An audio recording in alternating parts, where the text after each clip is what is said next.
कैसे हो आप सब लोग। आई होप सब ठीक हैं, ठंड के मज़े सब ले रहे हो। कोहरा वगैरह जो है वो स्टार्ट हो गया है और काफ़ी ज़्यादा ठंड बढ़ गई है, सो अपना सब लोग ध्यान रखिए, ठीक है। जैसे कि मुझे भी आप लोग देख रहे हो, मैं भालू नहीं हुई हूँ अभी। और आज की जो वीडियो है ना वो स्पेशली होने वाली है फॉर योर DMC कन्फ्यूजन, ठीक है। सेकेंड थिंग इज़ कि रिवैल्यूएशन रीचेकिंग के रिजल्ट, क्योंकि many of the students are confuse कि मैम हम लोगों को रीचेकिंग जैसे उन्होंने भर दिया है और जो फॉर्म भरने की डेट है वो भी उसी के टाइम के बीच में है, सो दे आर कन्फ्यूज कि मैम हम लोगों को रीचेकिंग फॉर्म पर डिपेंड रहना है या फिर मार्च वाले फॉर्म को भरना है फॉर मार्च एग्जामिनेशन या फिर नहीं भरना है। तो कुछ ऐसे डाउट्स आपके दिमाग में भी चल रहे होंगे, राइट।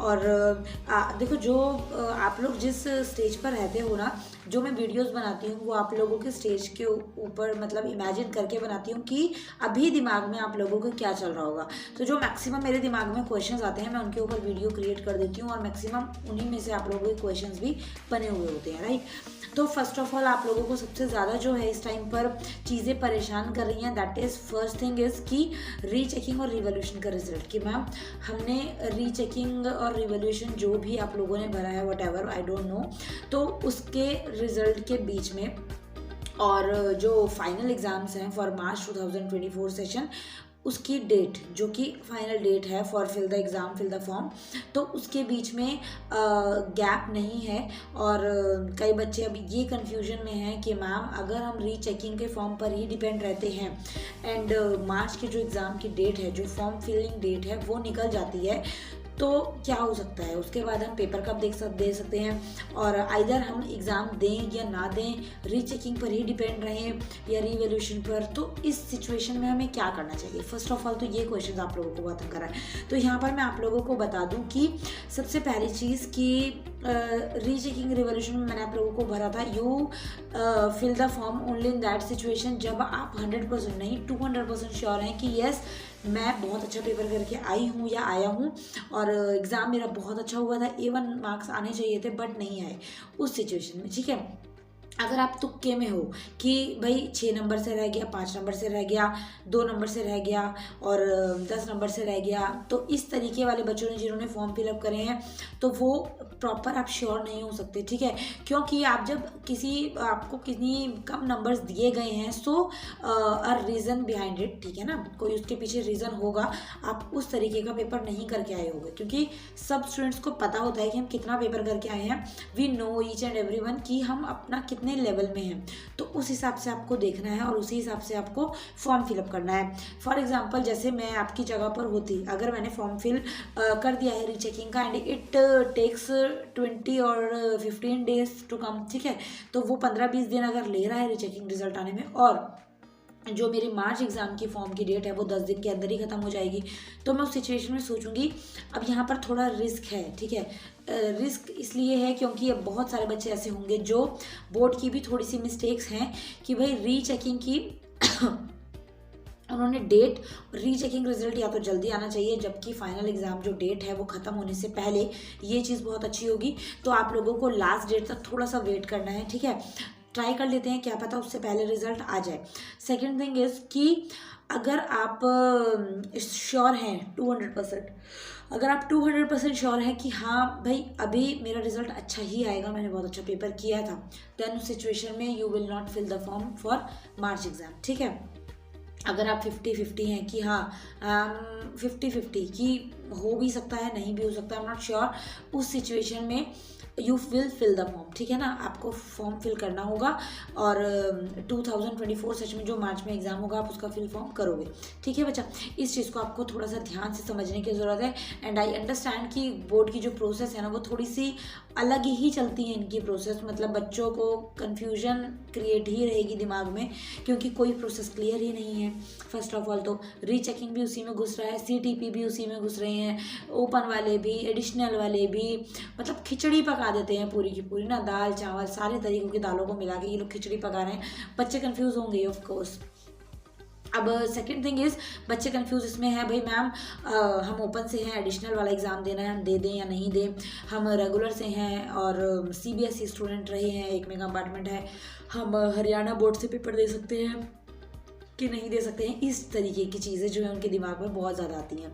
और अभी जो है मुझे फ़िलहाल नींद आ रही है क्योंकि मैं आजकल नाइट में वीडियो रिकॉर्डिंग कर रही हूँ, क्योंकि देख सकते हो आप लोग बहुत सन्नाटा है आसपास।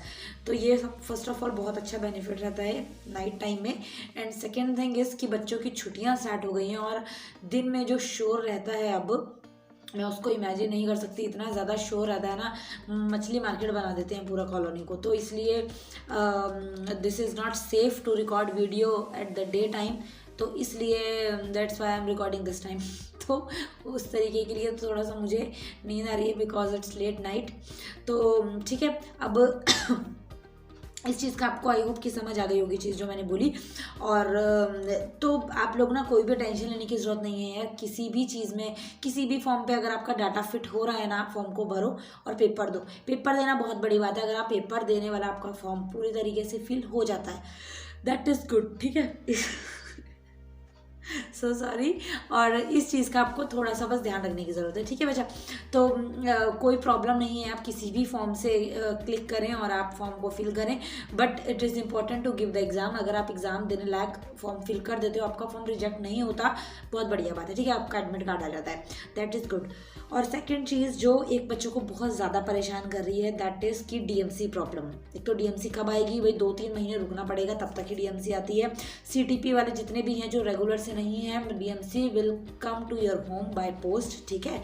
आपके घर पे बाय पोस्ट डीएमसी आएगी। इसके ऊपर मैंने बहुत सारी वीडियोज़ बनाई हैं, so do go there and watch those videos. एक जो मेन प्रॉपर डाउट है डीएमसी कब आएगी, ये तो डाउट खत्म हो गया, ठीक है। इसके ऊपर आप लोगों को ज़्यादा स्ट्रेस लेने की, टेंशन लेने की ज़रूरत नहीं है। सेकंड थिंग इज़ कि बच्चों को एक डाउट और है अभी के टाइम पर कि मैम हमारा जैसे कि कई बच्चे ऐसे हैं जो ओपन से पेपर दे रहे हैं, कई बच्चे ऐसे जो सीबीएसई वाले हैं ओपन से एग्ज़ाम दे रहे हैं, तो हरियाणा बोर्ड से। तो उस सिचुएशन में क्या करना है, तो जैसे कि अब हरियाणा बोर्ड के पेपर देंगे तो ऑफकोर्स हरियाणा बोर्ड की डीएमसी आएगी। सीबीएसई के हैं तो सीबीएसई की डीएमसी आएगी। कई बच्चे मिक्स खिचड़ी पक रही है, भाई सीबीएसई से पास हुए, एक में फेल हो गए, हम एडिशनल का हरियाणा से पेपर दे रहे हैं, तो एचपीएससी बोर्ड की डीएमसी है। अब टेंशन यहाँ पर आती है कि मैम हरियाणा बोर्ड की डीएमसी है, सीबीएसई बोर्ड की डीएमसी है, कोई फ़र्क पड़ेगा आगे जाके, एडमिशन में प्रॉब्लम आएगी या फिर आगे जाके कोई जॉब में प्रॉब्लम आ सकती है, कोई दिक्कत आ सकती है, मतलब बहुत सारे क्वेश्चंस हमारे दिमाग में रहते हैं, है ना। तो वहाँ पर आपको क्या समझने की ज़रूरत है, जो मैं चीज़ बोलूँगी ना बस ध्यान से सुनना, ज़्यादा नहीं लंबी वीडियो करूँगी, ठीक है, अदरवाइज मैं यहीं सो जाऊँगी। सबसे फर्स्ट ऑफ ऑल डीएमसी की वैल्यू आपके पास कहाँ कहाँ पर होती है और कितनी होती है। 10th की डीएमसी 12th में चलेगी, क्योंकि 12th करने के लिए 10th आपको चाहिए है ना। अगर आप ओपन से करते हैं तब भी, रेगुलर करते हैं तब भी 10th में पासिंग मार्क्स आपके होने चाहिए। सेकेंड थिंग इज कि आपकी डीएमसी और कहाँ चलती है, 12th के बाद आपकी डीएमसी चलती है कॉलेज में फॉर योर एडमिशन। सिर्फ और सिर्फ एडमिशन के लिए चलेगी 10th और 12th की डीएमसी। उसमें भी 12th मांगते हैं, 10th भी कई बार ले लेते हैं फॉर स्कॉलरशिप फॉर्म्स एक्सेट्रा। तो वहाँ पर क्या रहता है, कोई उनको लेना देना नहीं है, आप सिर्फ 10th पास होने चाहिए, ठीक है। कॉलेज वाले ना मरे जा रहे होते हैं एडमिशन करवाने के लिए, ठीक है, सबके सब पागल रहते हैं। ऐसे ही 11th 12th में भी सबके सब पागल रहते हैं कि भाई एडमिशन हो हमारे स्कूल में, बच्चा आए पढ़े, ठीक है। कोई ऐसा पागल नहीं है कि एक अगर डीएमसी कहीं और बोर्ड की है कहीं और बोर्ड की है, क्या फ़र्क पड़ता है। बच्चे ने क्लास तो पास कर लिया ना, बच्चा उस क्लास में क्लियर हो गया, दैट इज़ मैटर। कोई फ़र्क नहीं पड़ता कि आपने किस बोर्ड से किस बोर्ड की डीएमसी कलेक्ट की, कोई यहाँ से लेना देना नहीं है। रही बात आगे जाके जॉब की, कोई नहीं देखता है, ठीक है, कोई भी नहीं देखता। हालांकि मैं आपको बता ही दूँ, अगर आप इंटरव्यू के लिए जाते हो, if you go to for interview, वहाँ पर आपके डीएमसी देखेंगे भी, अगर वैसे तो नहीं देखी जाती, ठीक है। अगर आपका जो इंटरव्यू टेकर है वो आपका डीएमसी देख भी रहा है, आपकी फ़ाइल देख रहा है, तो वो क्या देखेगा, वो कभी भी ये चीज़ नहीं देखता है कि आपके किस बोर्ड से आपकी डीएमसी है, ठीक है। आपकी इसमें कंपार्टमेंट आई, अच्छा आप ओपन से हो, आप कम सीटीपी से हो, कोई नहीं देखता है। आपने कितनी परसेंटेज कलेक्ट की, 12th में कितनी परसेंटेज आई, कॉलेज किस यूनिवर्सिटी या किस स्टेट से किया, किस सिटी से किया, वहाँ पर आपका ग्रेड क्या था, फर्स्ट डिवीज़न है, सेकेंड डिवीज़न है, दैट्स इट। उसके बाद में मैंने बहुत बार एक चीज़ बोली है कि डीएमसी को लेकर डरा मत करो, ठीक है, बहुत ज़्यादा फर्क नहीं पड़ता है, आप पास हुए हो वो सबसे ज़्यादा मेन चीज़ है, ठीक है। ओपन की डीएमसी और रेगुलर डीएमसी दोनों से कोई फर्क नहीं पड़ेगा। अभी जब ये चीज़ें ना आप कब समझोगे, जब आप हमारी एज में होगे, 25+ हो गए ना, फिर आप लोगों को पता लगेगा हाँ यार हम तो बेकार में डरते थे, इनकी कुछ मतलब इनको कुछ लेना देना तो है ही नहीं किसी को।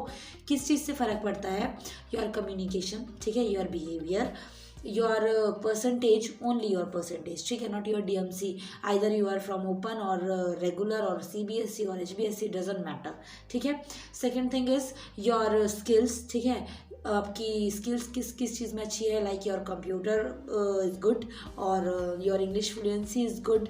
तो आपका behaviour, your communication skills, job के लिए जाओगे ये सब देखेंगे। परसेंटेज और डीएमसी और आपके मार्क्स ये कोई नहीं देखता है आज के टाइम में, ठीक है। सिर्फ ये कहाँ काम आते हैं भाई, रिश्तेदारों को बताने में कि भाई इतने परसेंटेज हमारा लड़का लेके आया, हमारी लड़की इतने परसेंटेज लेके आई, दोस्तों में रोब झाड़ने के लिए कि हम तो इतना परसेंटेज लेकर आए, इतने मार्क्स हमने लिए, इन चीज़ों के लिए काम आते हैं, ठीक है। अदरवाइज़ ये चीज़ें जो है ना कहीं कोई काम नहीं आती, तो डरने की ज़रूरत नहीं है। आप सीबीएसई से हो, आप ओपन से हो, आप सीटीपी से पेपर दे रहे हैं, आप ओपन से पेपर दे रहे हैं, आप सीबीएसई से होके ओपन से पेपर दे रहे हैं, आप सीबीएसई की डीएमसी के साथ साथ एचबीएसई की डीएमसी दे रहे हैं, कोई भी फ़र्क नहीं पड़ता कहीं पर भी।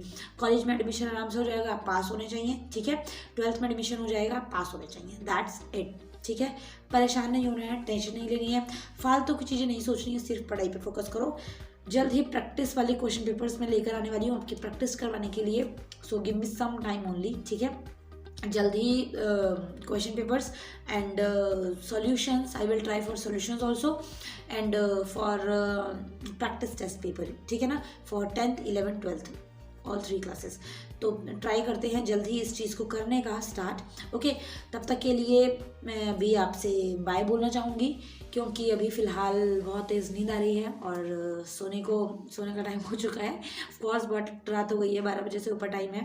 तो नाइट में वीडियो शूट करने का एक अच्छा मकसद यही रहता है कि शोर नहीं है, आराम से चिल मूड में हम आवाज़ जो है रिकॉर्ड कर सकते हैं। और डे टाइम में ना आपको बस आवाज़ें ही सुनाई देंगी, हालांकि I use mic also, but still कहीं बच्चे क्रिकेट खेल रहे हैं, कहीं सब्जी वाले आ रहे हैं, कहीं कुछ, तो इसलिए इस टाइम पर माइंड पूरा चलता है, आपके क्वेश्चंस दिमाग में रहते हैं, मुझे दिमाग में रहता है कि मुझे बोलना क्या है और आप लोगों को बताना क्या क्या चीज़ें हैं, ठीक है। तो रीचेकिंग रिवोल्यूशन वाले थोड़ा सा वेट कर लीजिए, okay. If you are 200% sure then fill the form, if you are not sure तो fill the form for March examination 2024 session, ठीक है। मार्च में आपके पेपर होंगे, ओके। नेक्स्ट वीडियो में मिलते हैं। सर्दी बहुत ज़्यादा है, अपना ध्यान रखिए और देख ही रहे हो मुझे कितना सारे कपड़े पहने हुए हैं मैंने, तो बहुत ज़्यादा सर्दी है, पेपरों का टाइम में बीमार नहीं पड़ना है, ठीक है। हालांकि मैं खुद भी बीमार ही रहती हूँ, तो अभी ठीक हुई हूँ थोड़ी, तो थोड़ा सा आप लोगों ने अपना ध्यान रखना है, ठीक है बच्चा। Thank you so much for watching. और चैनल पर फर्स्ट टाइम आए हैं आप लोगों को चैनल को सब्सक्राइब करना है, वीडियो को लाइक और शेयर कर देना, जो भी आपके फ्रेंड्स हैं वहाँ पर वीडियो को भेज देना, सो दैट उनकी भी थोड़ी हेल्प हो पाए, ठीक है। जो भी कंफ्यूज हैं उनको वीडियो दिखाना, उनकी कन्फ्यूजन दूर हो जाएगी। और जो डरे हुए रहते हैं ना, DMC paper, open, CTP, CBSE, DMC, HBSE, DMC, कोई फ़र्क नहीं पड़ता है, ठीक है। एक चीज़ बोल देती हूँ, ओपन की डीएमसी और रेगुलर डीएमसी में बहुत ज़्यादा फ़र्क नहीं होता है, और अगर आप इंडिया में ही रहने वाले हैं तब तो बिल्कुल भूल जाइए कि आगे जाके कुछ प्रॉब्लम आएगी, आपको कुछ भी प्रॉब्लम नहीं आती है। 1% चांस होता है कि अगर आप एचबीएसई बोर्ड से अगर आप ओपन से बोर्ड क्लियर करते हैं और अगर आप यूएसए एक्सेट्रा या दुबई जाना चाहते हैं, if you want to go outside from India, तो वहाँ पर आपकी ओपन डीएमसी में थोड़ी सी कॉम्प्लिकेशंस आती हैं, बट स्टिल आप जा सकते हैं, हर चीज़ का सॉल्यूशन है, ठीक है। डोंट थिंक टू मच, और अभी आप बहुत आगे जाने वाले हो, तो ये चीज़ों के बारे में सोच के पागल नहीं होना है, ठीक है। नेक्स्ट वीडियो में मिलते हैं, वरना मैं बोलती रहूँगी और यहीं सो जाऊँगी। Thank you so much for watching, bye bye.